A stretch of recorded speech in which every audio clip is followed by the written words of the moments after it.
I've always loved Dragon Ball ever since I was in elementary school, but the one thing that I always wanted when I was a kid was Dragon Ball games. Unlike the anime, the games took a really long time to catch on in the US, and in hindsight, the inconsistent quality control was probably to blame. Now there's been a lot of Dragon Ball games, but the infrequency of their quality has always confused me. I don't often see a franchise whose games have had as many ups and downs as Dragon Ball's has. So while there's been way too many games that have come out for me to have possibly played all of them, I have played quite a bit. Today, we're gonna take a look at what I, in my opinion, think are the best and worst Dragon Ball games out of the pile that I've personally played.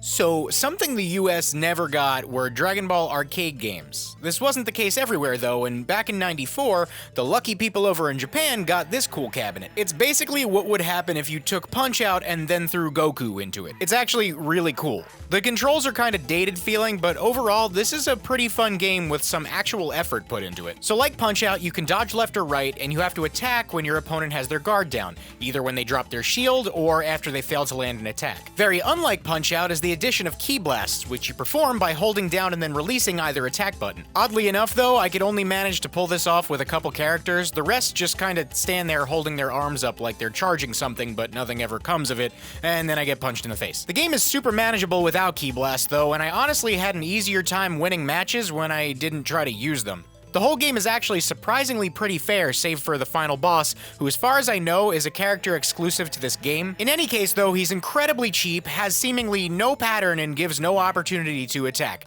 He's insanely overpowered, and I couldn't beat him no matter how hard I tried. The game also has a 2-player option, so even if you can't beat the game, you can still play against friends.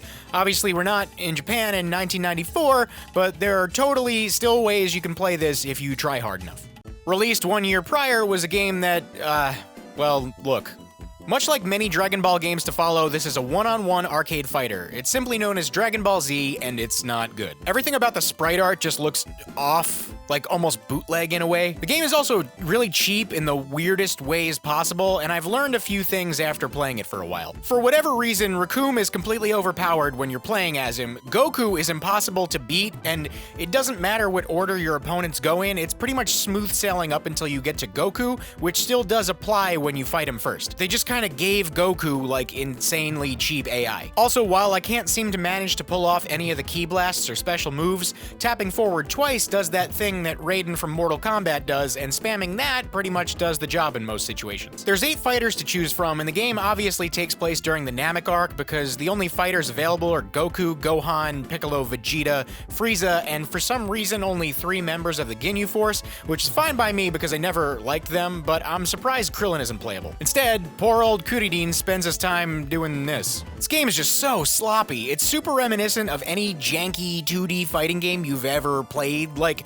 your general low-quality, run-of-the-mill Street Fighter clones. And it has no excuse because it came out 2 years after Street Fighter 2 did. It's easily one of the worst controlling fighting games I've ever played, and it's kinda hard to describe, but I feel like I'm fighting the controls and not the opponent. I mean, it's cool that Dragon Ball arcade games even existed at all, and I probably would have been all over this as a kid just because of what it is, but I am a grown-up and this game is poop.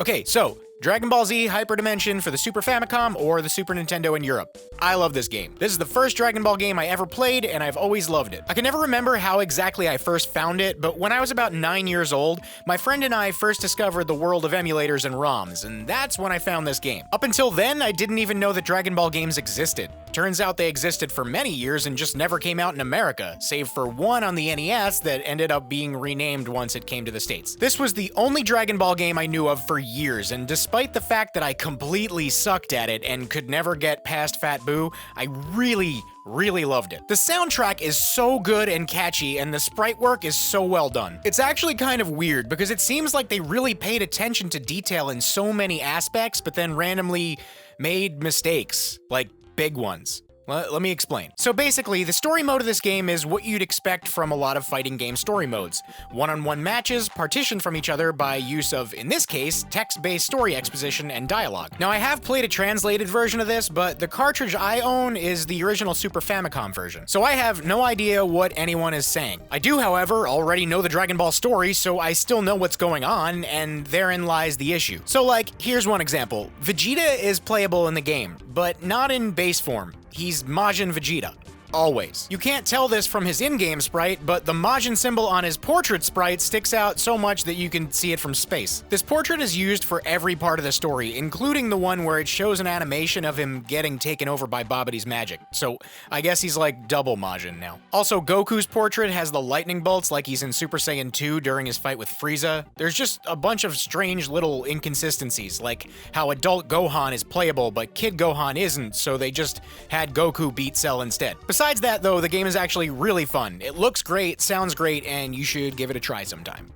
Released 1 year later, may very well be actually the worst fighting game and one of the worst overall games I've ever played in my entire life. And I'm sure anyone who hasn't played Dragon Ball GT Final Bout is thinking, oh, here we go, cynical YouTuber playing it up for the video, but no, this is one of the worst pieces of crap I've ever had the unfortunate fate of playing. Now I know this is technically a GT game, but I pretty much only put the Z in the title for recognizability, so really anything in the Dragon Ball franchise was a possible candidate for this video, and I don't feel in good faith I would have been able to make a video that included the worst Dragon Ball games without talking about this. Now, I remember when this game first came out for PS1, and it was very strange because A, it was the first Dragon Ball game we ever got, and B, we hadn't even gotten GT yet, so our first Dragon Ball game was a bad game based on an unpopular and canceled series we hadn't even gotten yet. And here I was, wondering why it took so long for Dragon Ball games to catch on. Being on the PlayStation with the extra storage of those discs, many developers couldn't stop themselves from adding things like voiceover, but that didn't always pan out in a positive way.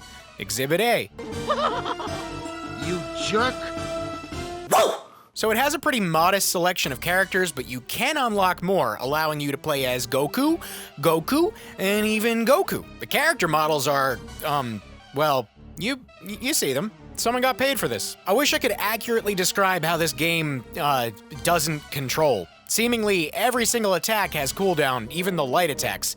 Don't even bother trying to fire off a special ki blast attack because almost every time you do, you're met with a counter and need to watch this drawn-out cutscene of your opponent firing back. And the payoff of getting the upper hand isn't even worth it because it doesn't do much more damage than a kick. Also, every time you take a few steps, there's like this weird lag afterwards as soon as you stop. And you know how in other fighting games, when your opponent jumps in front of you, your character instantly changes position?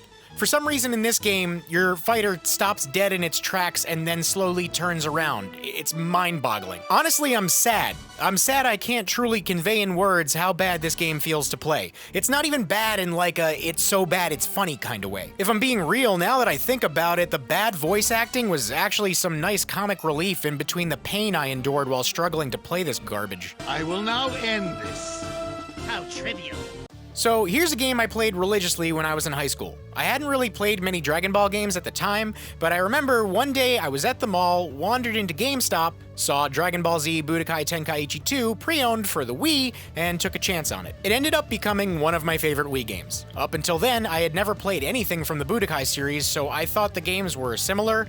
Having then played Tenkaichi 2 first, boy, could you imagine my disappointment once I actually played the original Budokai. Unlike the other games I've been talking about, the Tenkaichi series are 3D fighters, and it surprisingly doesn't work as badly as I'd assume it would. There's a story mode that's separated into a retelling of each arc, and I mean it when I say this game is packed with content. It even includes arcs that retell the events of the movies. In story mode, you're thrown into something of a hub world where you fly around to different locations to progress the story. Along with the main story though, there's also side missions where you can win other fights to obtain items, because this game, for whatever reason, has RPG elements to it. It's honestly pretty cool. Adding items to your fighter can do a few different things, but I pretty much only use the stat buffs. Certain items also increase the number of slots you have to use items as well, and each fighter needs to be added to and leveled up accordingly. This is one of those games that just feels really good to play. The combat is super satisfying and fast-paced, and firing off giant ki blasts like the Kamehameha and actually connecting feels like you're really just obliterating your opponent. And you are, because boy, does it knock out a lot of their HP. You can hold down the attack button and a direction to do a really heavy attack that sends your opponent flying, and then follow it up with another attack with chase. This game is insanely fun, and even now playing it for the first time in years feels great. Up until I played this, I never had any kind of run-ins or interaction with that terrible Dragon Ball Evolution movie, but unfortunately, a few years after Tenkaichi 2 came out, apparently Dimps made a game for the PSP based on the movie. I knew nothing of the plot of that movie at all, but thanks to this game, I now do. So the story mode, in its entirety, is only maybe a handful of actual fights, but somehow, this game's story mode manages to clock in at about 2 hours.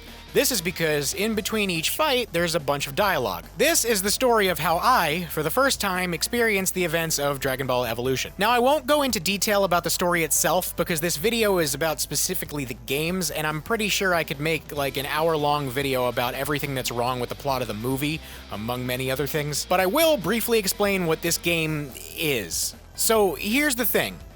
This is on the worst side of the list because of what it is and what it stands for, and for all intents and purposes, it's not good. I mean, look at it. That being said, this game doesn't control bad.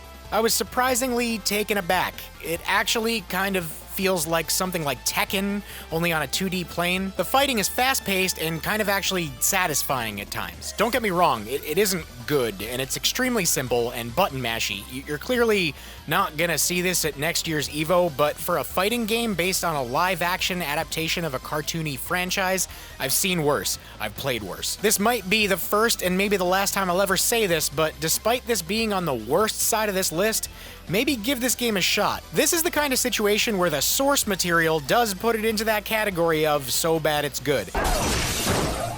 And the mechanics of the game don't get in the way of that. Put this game into the genre of comedic fighter and you have an okay experience on your hands.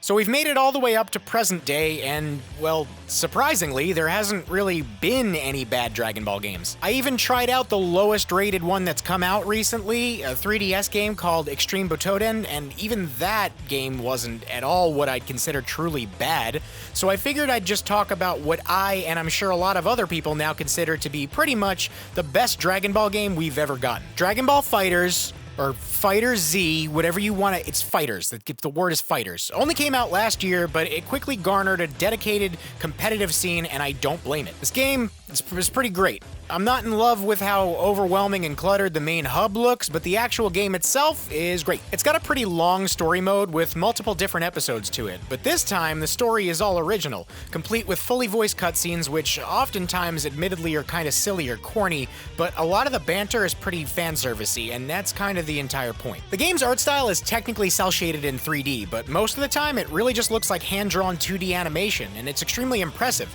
It reminds me of something like Guilty Gear or BlazBlue, and that's no coincidence because, well, It's the same people. ArcSys didn't just want to make a good Dragon Ball game. They wanted to make a good fighting game. And I think that's important because I think that's the one secret to making a good Dragon Ball game that nobody else seemed to figure out. Dragon Ball has had a ton of games over the years, especially when looking into the games that never came out here, and while some have been pretty good, and some really bad, almost all of them have been fighting games, and I can say with full confidence that none of them have been made with the degree of precision, care, and detail that went into making Dragon Ball FighterZ, and that's pretty surprising for a franchise that's, well, about fighting. Hey, thanks for watching the video. If you liked it and want to see more, well, lucky you, because there's a couple other videos right there you can check out. And if you want to keep up with everything I release, subscribe and then tap the bell icon, because YouTube has to make everything difficult. My Patreon link is right there too if you want to help support the channel.